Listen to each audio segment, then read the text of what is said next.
When you retire in the evening, think what happened in the day and say, well, there were a couple of situations, they were not very pleasant. I really wouldn't want to happen that again. So, what's my contribution?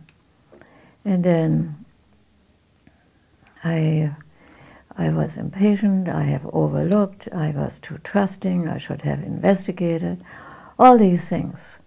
And then deciding if, and most life situations repeat themselves, almost like daily meals, you replay it in your mind, and now you will be the director of the play and say, next time, this is what I will do.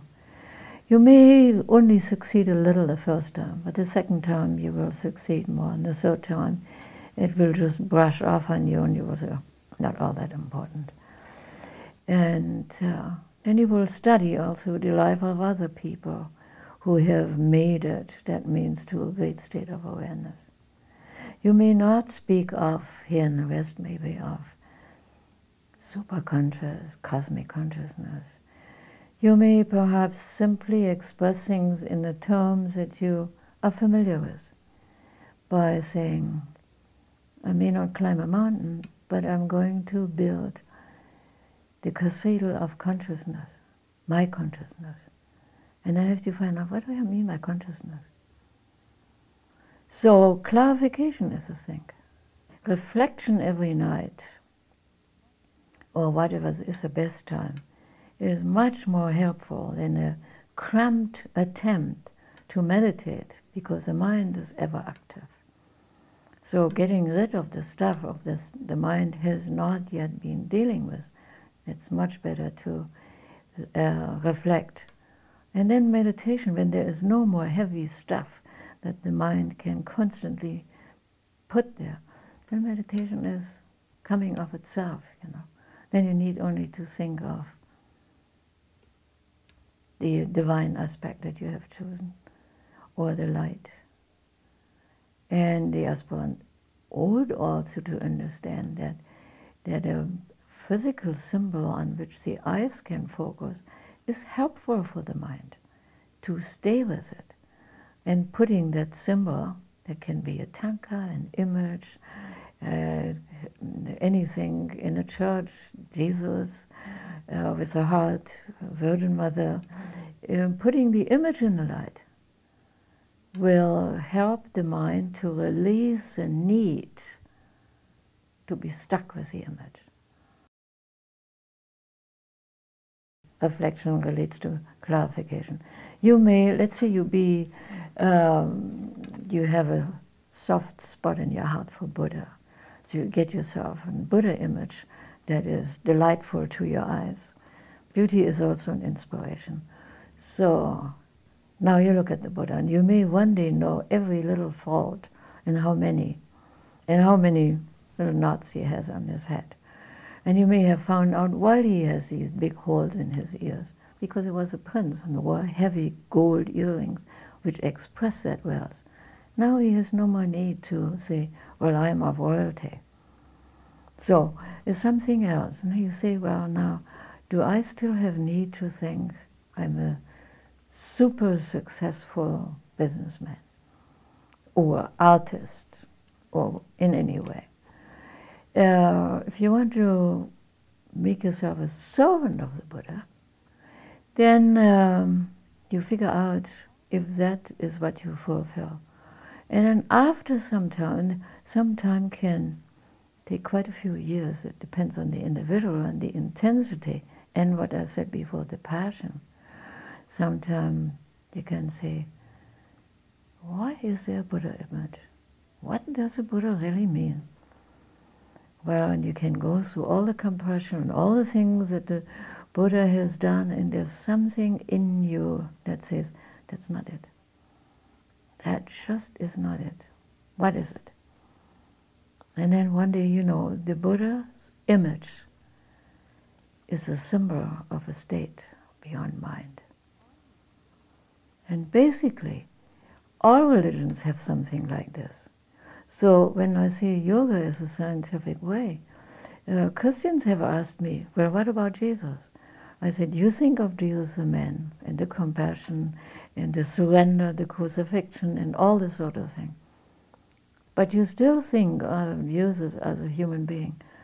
Now start thinking of Christ consciousness, and you may develop a very different relationship. So I feel there's no need to change anybody's religion. You see, yoga is, let me use a term, a scientific way of life, because it's very well balanced, it's very well thought out, it's an old system that has been refined. Nobody can tell you exactly how old it is. And because certain of the ancient teachings have only been written down 3,000 or 4,000 BC.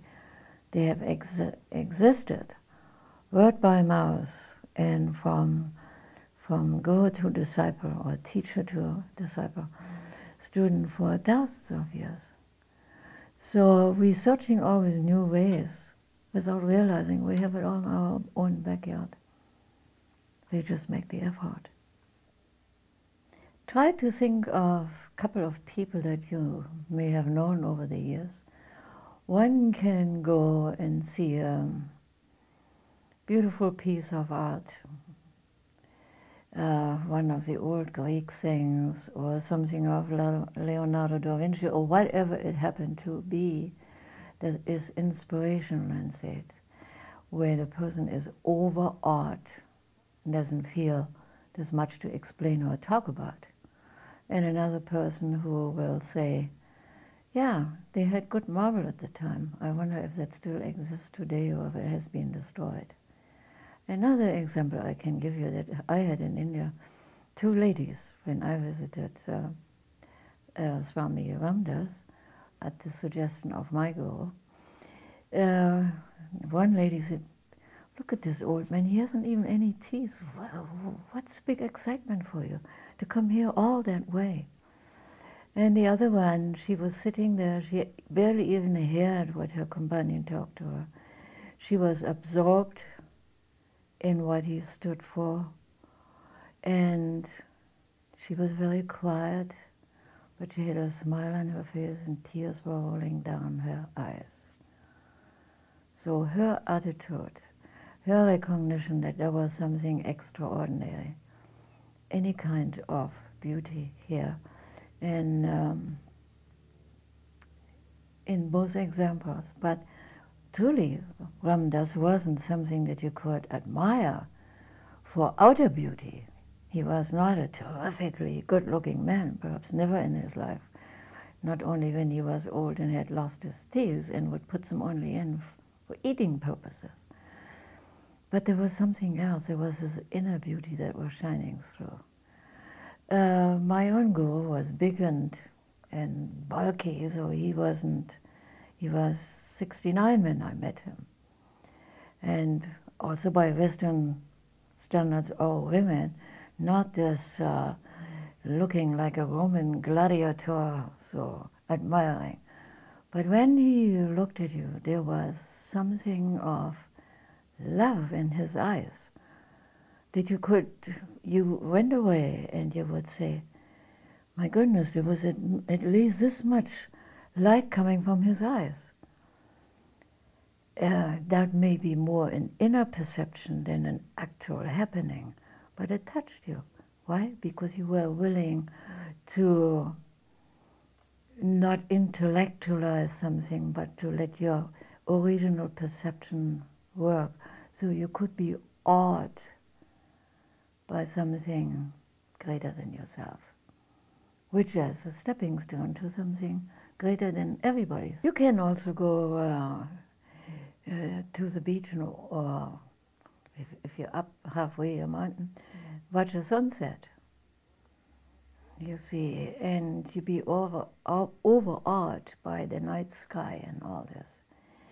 And as long as you not say, well, there is this and there is this, and you number it all, put it in a pigeonhole and give it a name. But stepping out of these little compartments that we make, see it more in a cosmic sense.